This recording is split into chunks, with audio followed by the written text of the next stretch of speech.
বুড়ো গন্ডারটাকে কেন বিয়ে করেছো? এই কাপুরুষের বাচ্চা! বাড়িতে আসবে সেই জন্য কৌশলে ভাবি বুয়াকে সরিয়ে দেয়। বাইরে আসো। না, বেরোবো না, তুমি আসো। ওকে তোমার আমার মধুর স্মৃতির গল্প শোনাবো আর কি।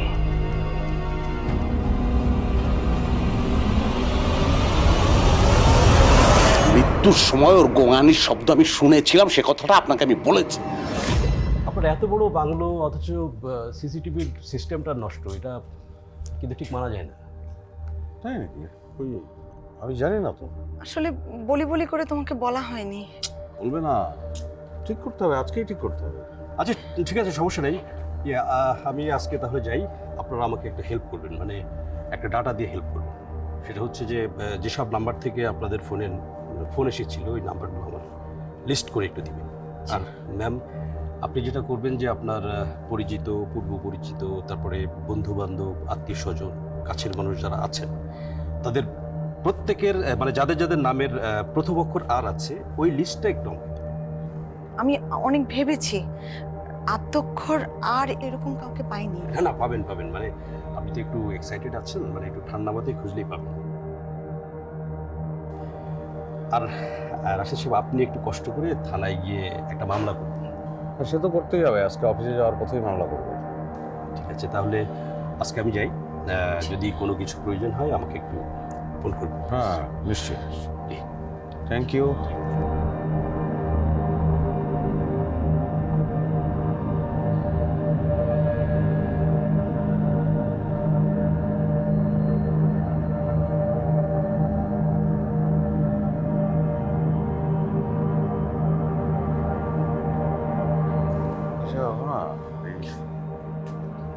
নামের প্রথম অক্ষর র,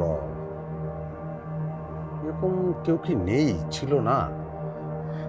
শুধু তুমি আমার কথা বিশ্বাস করছো না কেন? আমি বলেছি তো, আর দিয়ে রাশেদ ছাড়া আমি আর কাউকে চিনি না। সেরকম কেউ নেই, ছিলও না। ব্যাপারটা বিশ্বাস অবিশ্বাসের না, হয়তো এমন কেউ যে গুরুত্বপূর্ণ না, কোনোদিনই তার কথা ভাবনি, তার সঙ্গে ওঠা বসা হয়নি, হয়তো ছোটবেলার ক্লাসমেট, দুই একবার হয়তো কথা হয়েছে, হ্যাঁ, কিন্তু মেশামেশি হয় নাই, তেমন কেউ তো হতে পারে, পারে না? চুপ কথা বলছো তুমি। আমার বেডরুমের বাইরে একটা লোক লিখে রেখে গেছে যে তার নামের প্রথম অক্ষর আর। সে আমাকে মৃত্যুর হুমকি দিচ্ছে। তোমার কি মনে হয় যে আমি আমি আমি চিন্তা করছি না? প্রতি ঘন্টায়, প্রতি সেকেন্ডে, প্রতি মিনিটে মিনিটে আমি চিন্তা করছি। কুল, কুল, শান্ত। আসলে আমি নিজেও একটু ভয় পেয়ে গেছি, তোমাকে নিয়েই তো ভয়, সেই কারণে হেল্প চাচ্ছিলাম। জানবে, অসুবিধা নাই। ওখানে একটা দরজা দেখলাম অনেকদিন খোলা হয়।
হ্যাঁ, ওটা এ বাড়ির প্রথম দরজা, তারপরে এটা বানানো হয়েছে। মনে হলো বাইরে থেকে তালা টালা মারা, অনেকদিন খোলা হয় না। চাবি নেই? চাবি জানি না, হয়তো হারিয়ে গেছে, থাকলেও হয়তো আপনার কাছেই ছিল। ওই গেট, আমি চেয়েছিলাম দেয়াল দিয়ে গেটটা বন্ধ করে ফেলতে, কিন্তু এখন আর সেটা করতে দেয়নি।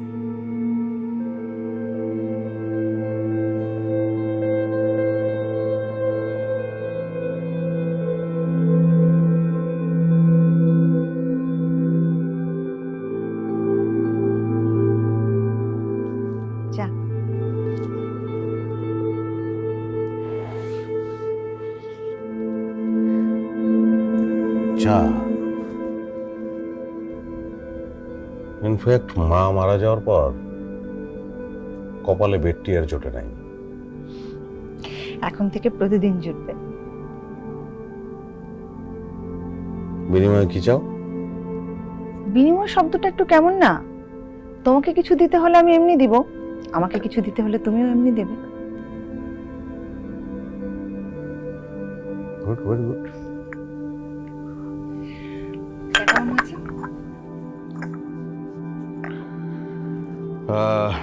অসাধারণ বলা ঠিক হবে না, মোর দ্যান দ্যাট।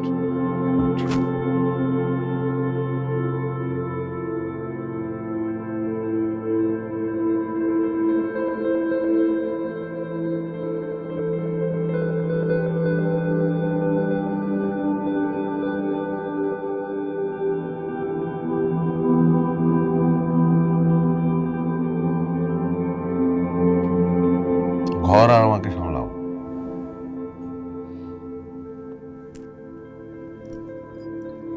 বাহ, 1 কাপ চার এত দাম? আচ্ছা, সিঁড়ির গোড়া একটা দরজা দেখলাম, ওটার পাশে কি? ও, ওটা এবাড়ির পুরনো দরজা। দরজার ওপাশে লন। আগে ওই দরজাই ব্যবহার করতাম, এখন তো বাড়ি নতুন হয়ে গেছে, নতুন দরজাও তৈরি হয়েছে, ওটা তালা মারা। আমার কাছে কিন্তু পুরনো দরজাটাই অনেক ভালো লেগেছে। তাই? কেন বলো তো? আসলে আমি যেখানে বড় হয়েছি সেটা তো এই বাড়ির মতো এত বড় বাড়ি না, ছোটখাটো একটা বাড়ি। পুরনো দরজা, পুরনো ছিটকিনি, লোহার তালা। আসলে এই বাড়িতে আসার পর কিন্তু আমার প্রথম প্রথম খুব দম বন্ধ লাগছিল। দরজাটা আমাকে অনেক রিলিফ করেছে। তাহলে নতুন দরজা বন্ধ, পুরনো দরজা চালু। ওটা শুধু আমার জন্য থাকবে। যখন আমার ইচ্ছা হবে ওটা খুলে আমি খালি পায়ে লনে হাঁটবো। বাহ, একান্ত নিজস্ব দরজা।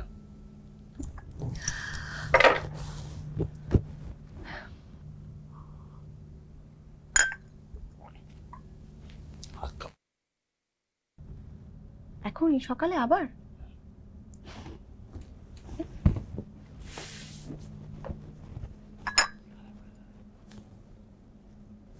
বাহ,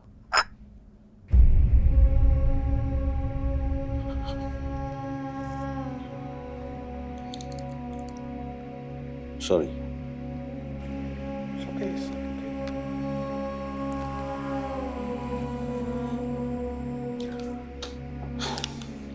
কেন বলেন তো? পারলেন না স্যার, আপনি যে আগে বললেন না আমি একটা আনইন্টেলিজেন্ট অফিসার, এমনি আউট অফ কিউরিওসিটি, এমনি স্যার এমনি। যা বলছিলেন তারপর কি হলো?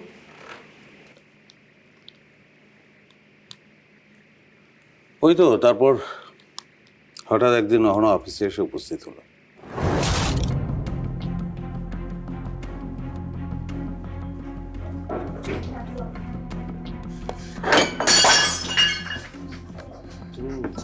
হ্যাঁ, ওই তোমার সাথে জরুরি কথা আছে।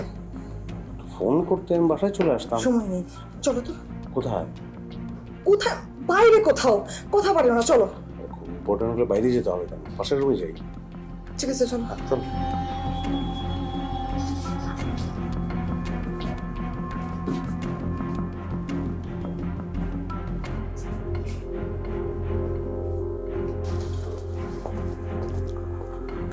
ওর নাম রাজীব। কার নাম? রাজীব নামের প্রথম অক্ষর আর। হ্যাঁ, কে সে? আমার সাথে ইউনিভার্সিটিতে পড়তো।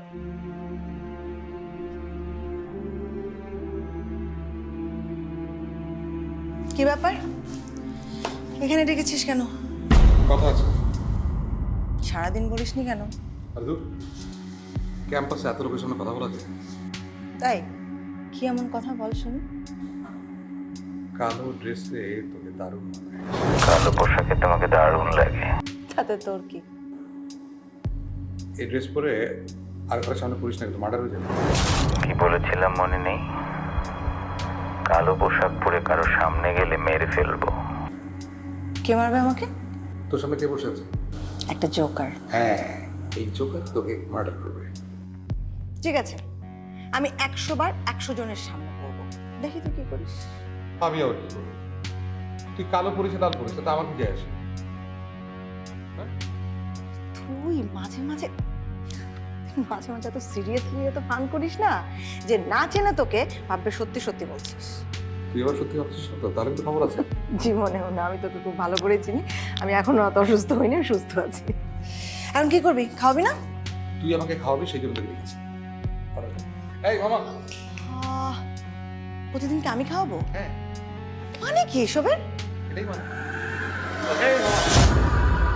এই দাঁড়া দাঁড়া দাঁড়া, কি? আমার ডান প্রোফাইলটা তোল। আমি কি সারা জীবন তোর ডান প্রোফাইল দেখেই কাটিয়ে দেবো? তোর কাছে এটা কেন মনে হচ্ছে যে আমি তোর চোখের সামনে সারা জীবন থাকবো? এটা মনে হওয়ার কি আছে? এটাই তো ঘটবে। জীবনেও না। 2-1 বছরের মধ্যে আমি অন্য কাউকে বিয়ে করব এবং তারপর কোথায় থাকবো সেটা তো জানি না। আমার হাজব্যান্ড আমাকে বিদেশে নিয়ে যেতে পারে, তখন কি করবি? শুধু বিয়েটা করে দাও, খুন করে ফেলবো। তুই এভাবে কথা বলিস কেন? আমার ভালো লাগে না। কেন বলি জানিস না? না, জানি না। আমি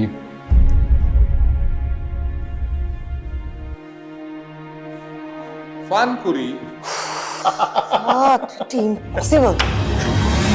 তখন তোমার সাথে অলরেডি আমার বিয়ে ঠিক হয়ে গেছে। 3 দিন পর আমার গায়ে হলুদ। একদিন সন্ধ্যার পরও বাসায় এসে হাজির। বাসায় কেউ ছিল না, সবাই বিয়ে শপিং করতে বাইরে গেছে।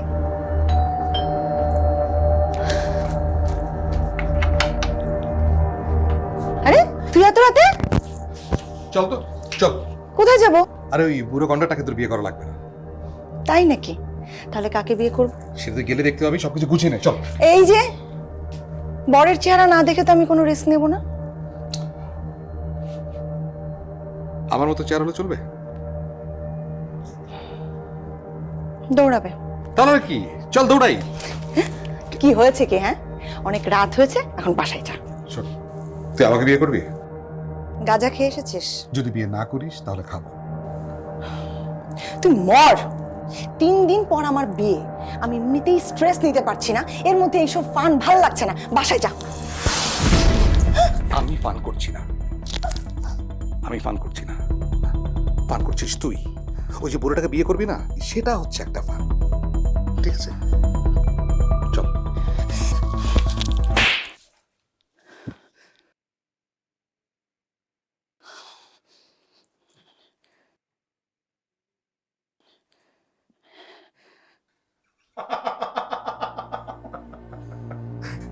এতদিনে তুই আমাকে এই চিনলি?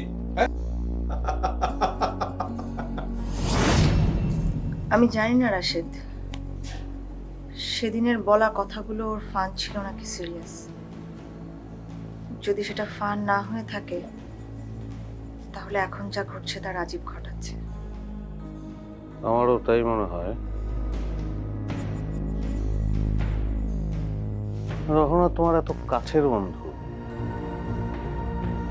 তার নামটা তুমি ভুলে গেলে কিভাবে? রাশেদ, আসলে আমি ওকে কখনো সিরিয়াসলি নিইনি। সিরিয়াসলি নিলে না মনে থাকবে। আর তাছাড়া তোমার সাথে বিয়ের পরের সময়গুলো এত অদ্ভুত সুন্দরভাবে কেটে গেছে, কখনো আমার ইউনিভার্সিটি লাইফের স্মৃতিচারণের কথা মনেই আসেনি। চর্চা না থাকলে তো ভুলে যেতেই পারি, তাই না? তাছাড়া ইদানিং আসলে আমার কিছু মনেও থাকছে না। দেখো, সিসিটিভি ক্যামেরার মতো সিরিয়াস একটা বিষয় আমি কিভাবে ভুলে গেলাম? হ্যাঁ, চলো কোথায়? থানায়, ওখানে রাজীবের নামটা বলবে তুমি। চলো।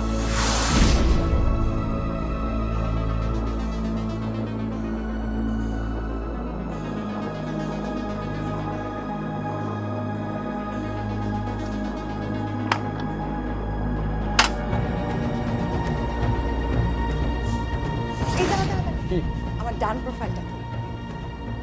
আমি কি সারা জীবন তোর ডান প্রোফাইল দেখেই কাটিয়ে দেবো?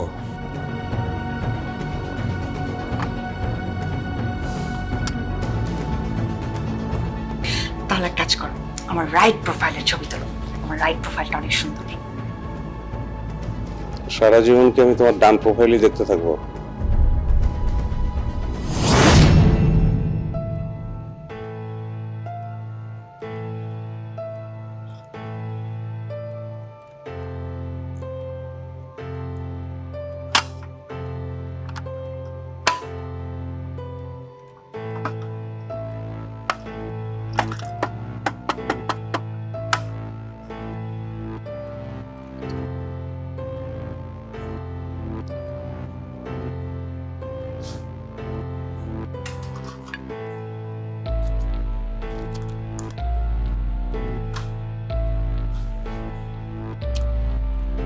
রাজীব খুনি? রাজীবই খুনি? না,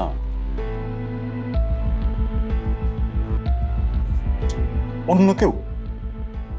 আশ্চর্য, অন্য কেউ না কে সেটাকে আমি খুঁজে বের করবো, আপনি খুঁজে বের করবেন। না তো খুন তো হয়নি, কাকে খুঁজে বের করবো? আছেন কেন?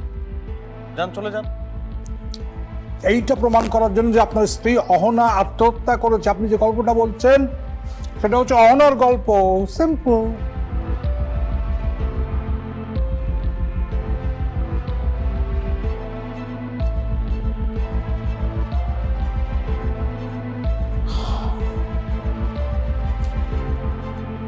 খান সাহেব, আপনি চেষ্টা করতে পারেন কিন্তু প্রমাণ করতে পারবেন না। স্যার, আপনি যেভাবে বলছেন মনে হচ্ছে খুনটা যখন হয়েছে তখন আপনি ওখানে ছিলেন, নাকি এটা তার ইগো? না, এগো ফিগো কিছু না। খুন যেহেতু বলছি আমি, খুনি আছে। রাজীবের বাড়ি আমি পেয়েছি, কিন্তু ওকে পাওয়া যায়নি।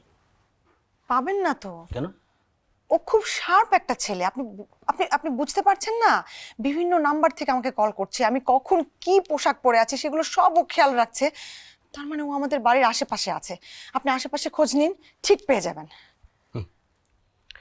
ম্যাম, রাজীব মারা গেছে।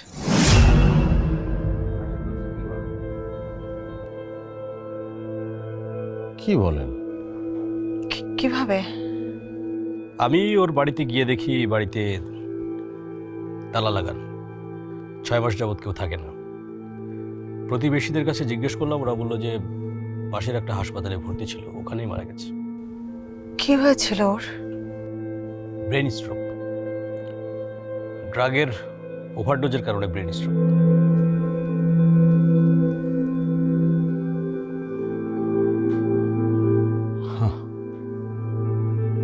অথচ আমরা কি ভাবছি?